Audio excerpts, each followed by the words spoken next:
नमस्कार दोस्तों, स्वागत है आपका हमारे YouTube चैनल धार्मिक नॉलेज में। मैं हूं विकास, आप सबों के समक्ष प्रस्तुत करने जा रहा हूं छठ माता की कथा। कथा इस प्रकार है। प्रियव्रत नाम के एक राजा थे। उनकी पत्नी का नाम मालिनी था। दोनों की कोई संतान नहीं थी। इस बात से राजा और उसकी पत्नी बहुत दुखी रहते थे। उन्होंने एक दिन संतान प्राप्ति की इच्छा से महर्षि कश्यप द्वारा पुतेष्टि यज्ञ करवाया। इस यज्ञ के फलस्वरूप रानी गर्भवती हो गई।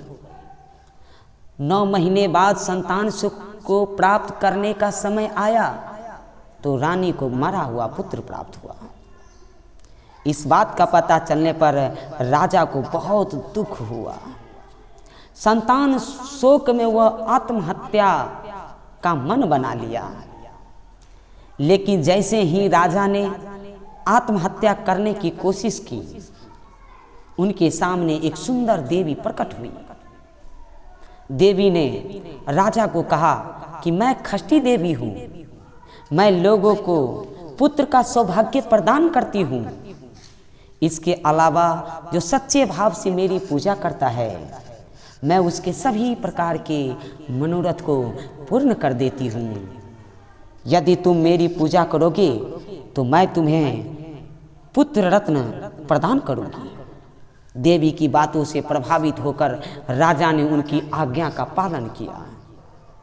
राजा और उनकी पत्नी ने कार्तिक शुक्ल की खष्टी तिथि के दिन देवी खष्टी के पूरे विधि विधान से पूजा की। इस पूजा के फलस्वरूप उन्होंने एक सुंदर पुत्र की प्राप्ति हुई। तभी से छठ का पावन पर्व मनाया जाने लगा।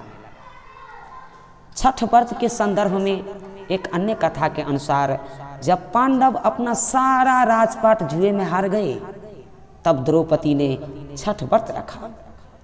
इस व्रत के प्रभाव से उनकी मनोकामनाएं पूरी हुई तथा पांडवों को राजपाट वापस मिल गया।